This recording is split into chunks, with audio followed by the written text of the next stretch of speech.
Are in the situation room every Monday, Wednesday, and Friday. So we are going to talk about a situation. If you are out there and you shared the situation with me, trust you me, this is not your situation. Anyway, it's a combination of several. So I'll talk about it. Couple comes in. Today we are talking about closing the communication gap. Couple comes in. We've been doing marital therapy for a while. They are stuck. They are stuck. He wants to move on. He's committed infidelity in this case. She has been working with him and has been trying to move on, but PTSD, post traumatic stress disorder, right? She gets stuck and re triggers sometimes. So she says, hey, I know if I can look at some of your records, your tax records in this particular case, I'll know what you did.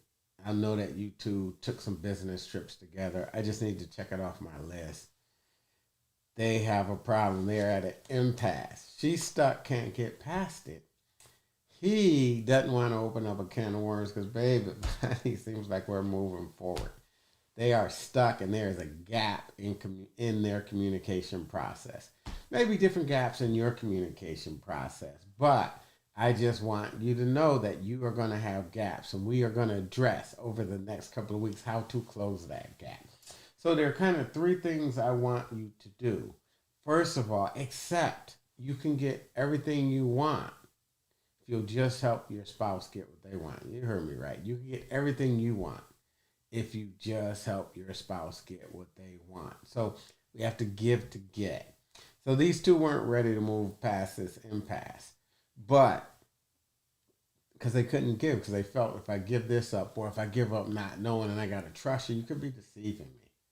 If I got to give up every time you want to check a record, every time you want to go through something you can, this is never going to end because we're going to be peeling off the new scab off the wound every day. So that is the first thing is we have to accept what does this person, my spouse, we say this person because we're frustrated at an impasse, but really the person we love, what does my spouse want and need right now? So that's the first thing I want you to think about when you think about some of your situations. So do me a favor, go to the browser, type in gap, but I want you to do it a capital G, a capital A, a capital P. Also, tell me who you are, where you're from, where you are from. And if you ever have problems closing the gap, type a one in the browser. So I want to know who you are, where you are, and all that stuff so I can help you the best. So anyway, so what I want you to say is, okay, I can get everything in the world I want if I just help you get what you want. What do they want? She just didn't want to feel so insecure like she's missed it and she's being duped anymore. Get it? He wanted the sense that we're moving on. Sense that we're moving on. I'm not opening a can of worms and this isn't going to set us back another 6 months. But they both want. So what I want you to do, that's the G part. But the A part is I want you just to acknowledge one truth about what your spouse is saying. One truth about what your spouse is saying.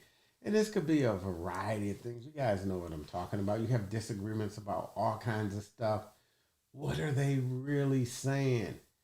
Yeah, you need to wash your hands. We could all catch COVID. And I want you to wash your hands all the time because I want to keep us safe. I'm not nagging you. True. True. Very true. Hey, I want us to save 20% as opposed to 10% because I want us to retire and the kids to go to school. True. The other side, the other position is we got to enjoy the ride. We're not going to be here to retire because if we don't invest in our marriage and enjoy the ride, I think we're going to grow apart and we won't be here. And we're saving up money for attorneys. True. So acknowledge one thing about their position. Yeah, you're good to go into that business. I'm not ready for it yet. We need to save more, but I see why you want to bet on yourself. I see you want to bet on yourself. Hey, I see why you want us to get out of debt first. I see why you want us to have 6 months savings in case a rainy day comes. Just start acknowledging their position. Go to the browser. Y'all know what I'm talking about. Type in something to let me know that you're thinking about acknowledging their position. You can write position, you can write a capital P, whatever it is, because you have to get the next step of acknowledging their position. The final part of the P is process their position. Process what it is about their position. Hey, babe, why do you want to save 20? You know, I've been talking about, I just switched, sorry about that. You know, I've been talking about saving 20% forever. Why? Well, babe, I remember when your mom came to live with us, they didn't save, and it was kind of a burden for the family. And you don't want to put us in that position. I get it. I love you. Then you could talk about your position. I just want us to be happy. I just want to work this out, and I want to work it out with you.